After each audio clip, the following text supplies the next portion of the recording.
कक्षा 12 में अध्ययन करने वाले सभी विद्यार्थियों का एक बार पुनः आपके अपने इस YouTube चैनल में बहुत बहुत स्वागत है। आज के इस वीडियो में हम बात करेंगे कवि परिचय और साहित्यिक परिचय, इन दोनों में मुख्य अंतर क्या है। इस अंतर के ऊपर हम बात करेंगे। बहुत सारे बच्चों के ये प्रश्न है कि सर कवि परिचय, लेखक परिचय में क्या लिखना होता है और साहित्यिक परिचय में क्या लिखना होता है। आज के इस वीडियो में हम इसी के ऊपर विश्लेषण करने वाले हैं, क्योंकि कवि परिचय तो आपके पूछा जाएगा 4 अंक का अनिवार्य हिंदी में। किसमें पूछा जाएगा? अनिवार्य हिंदी में। और साहित्यिक परिचय 2-2 अंक के, यानी 2 नंबर का कवि, 2 नंबर का लेखक, दोनों का, लेखक का भी साहित्यिक परिचय और कवि का भी साहित्यिक परिचय, ये पूछा जाएगा आपके हिंदी साहित्य में।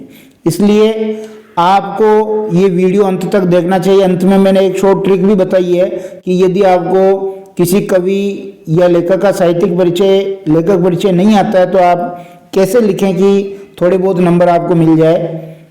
पहली बार यदि आप हमारे इस YouTube चैनल से जुड़े तो इसको सब्सक्राइब कर लें। ध्यान दीजिए, ये यहाँ मैंने आपको समझाने की कोशिश की है कि जो कवि या लेखक का परिचय होता है, यानी आपके अनिवार्य हिंदी में ये पूछा जाएगा कितने अंक का? 4 अंक का। क्या प्रश्न होगा? प्रश्न ये होगा कि किसी कवि या किसी लेखक का परिचय लिखना होता है। तो जब आप इस 4 अंक के प्रश्न को हल करेंगे तो आप उस कवि या लेखक के जीवन परिचय को भी लिखेंगे और आप उस कवि या लेखक के साहित्यिक परिचय को भी लिखेंगे। यानी 4 अंक के प्रश्न में आपको 2 नंबर जीवन परिचय के मिलेंगे और 2 नंबर आपको साहित्यिक परिचय के मिलेंगे।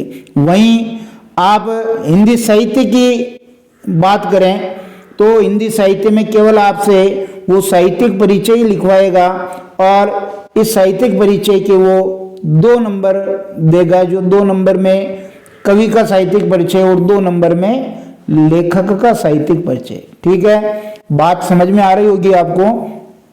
अब हम बात करते हैं कि जीवन परिचय और साहित्यिक परिचय में क्या अंतर होता है। ध्यान दीजिए, जो जीवन परिचय है उसमें कवि या लेखक के निजी जीवन के बारे में जानकारी दी जाएगी और जो साहित्यिक परिचय है उसमें कवि या लेखक के साहित्यिक योगदान को बताया जाएगा। यहाँ मैंने कुछ बिंदुओं के द्वारा उसको बताने की कोशिश की है, निश्चित रूप से आपको समझ में आएगा।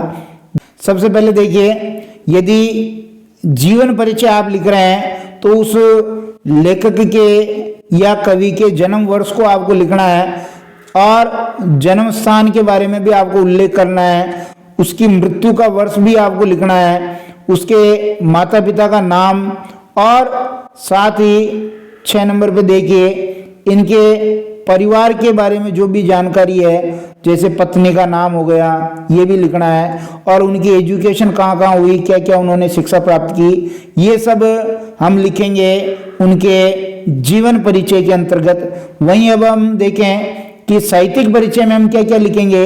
तो ध्यान दीजिए, साहित्यिक परिचय में हम हिंदी साहित्य में उस कवि या लेखक का स्थान निर्धारण करेंगे, यानी किस काल के हैं। यहाँ हम देखेंगे जो हिंदी साहित्य का जो कालखंड है, कौन से कालखंड से उसका संबंध है, आधुनिक काल, भक्ति काल, रीति काल, या आधुनिक काल में भी छायावाद, प्रगतिवाद, प्रयोगवाद, कौन से कालखंड से वो संबंध रखते हैं और उसमें उनका क्या स्थान है।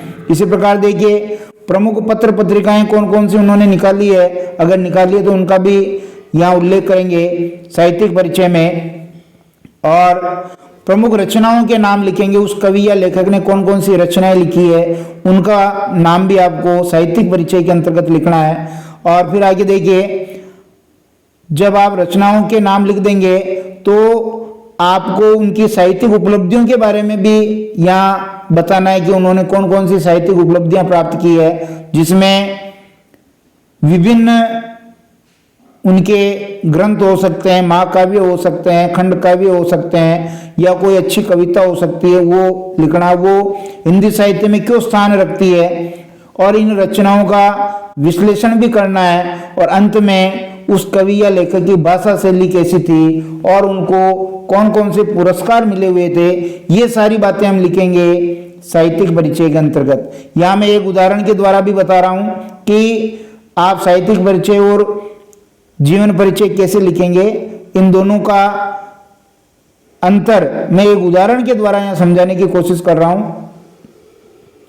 देखिए ये उदाहरण है, मैंने ये उदाहरण लिया है सूर्यकांत त्रिपाठी निराला का कवि परिचय। सूर्यकांत त्रिपाठी निराला का कवि परिचय और साहित्यिक परिचय अपने को लिखना है। इस जीवन को यहां हटा दीजिए, निराला का कवि परिचय और साहित्यिक परिचय लिखना है। तो ध्यान दीजिए, अनिवार्य हिंदी के विद्यार्थियों को कवि परिचय के अंतर्गत उसका जीवन परिचय, साहित्यिक परिचय दोनों लिखने पड़ेंगे, तो 4 अंक मिलेंगे। और हिंदी साहित्य के विद्यार्थियों को केवल साहित्यिक परिचय पूछा जाता है। तो सबसे पहले हम देख लेते हैं निराला जी का जीवन परिचय। यहां दिया देखिए जीवन परिचय। बंगाल के मेदिनीपुर में 1899 ईस्वी में जन्मे निराला जी के बचपन का नाम सूर्य कुमार था। ध्यान दीजिए, कहीं कहीं ये 1898 भी आता है, कहीं कहीं ये आपको 1898 ईस्वी भी मिलता है, कहीं 1899, कहीं 1897। 1961 ईस्वी में इनकी मृत्यु इलाहाबाद में हुई। जब निराला केवल 3 वर्ष के थे तभी उनकी माता का निधन हो गया। किशोरावस्था में उनका विवाह कर दिया गया। पत्नी की प्रेरणा से निराला जी की साहित्य और संगीत में रुचि उत्पन्न हुई और सन 1918 में उनकी पत्नी मनोहरा देवी परलोक सिधार गई। उसके बाद उनके पिता, उनके चाचा, चचेरे भाई एक एक कर सब मृत्यु को प्राप्त हुए। अंत में पुत्री सरोज की असामयिक मृत्यु ने निराला जी को तोड़कर रख दिया। निराला जी का पूरा जीवन अभावों में गुजरा।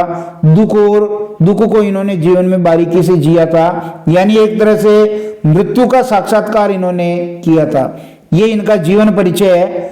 2 नंबर आपको इसमें मिल जाएंगे अनिवार्य हिंदी के विद्यार्थियों को। और साहित्यिक परिचय भी लिखते हैं तो 2 इसमें मिल जाएंगे। हिंदी साहित्य के विद्यार्थियों को तो केवल साहित्य के परिचय ही लिखना है। ध्यान दीजिए, साहित्यिक परिचय में हम क्या लिखेंगे, जो साहित्यिक परिचय है उसमें आपको लिखना है कि छायावाद के 4 स्तंभों में प्रमुख निराला छायावाद के महेश या शिव कहलाते हैं। इन्हें मुक्त छंद का प्रवर्तक भी माना जाता है। 1916 ईस्वी में मुक्त छंद में लिखी कविता जूही की कली से आपको बहुत प्रसिद्धि मिली। आपने समन्वय और मतवाला जैसे प्रसिद्ध पत्र पत्रिकाओं का संपादन भी किया। आपका संपूर्ण साहित्य निराला रचनावली 8 खंडों में प्रकाशित हुआ है और इनकी कुछ कविता संग्रह, गद्य रचनाएं निम्न प्रकार से है। सबसे पहले कविता संग्रह देखेंगे। अनामिका, परिमल, गीतिका, बेला, नए पत्ते, अणिमा, तुलसीदास और कुक्कुरमुत्ता। और गद्य रचनाओं में चतुरी चमार, प्रभावती, बिल्लेसुर बकरीहा, चोटी की पकड़ और काले कारनामे।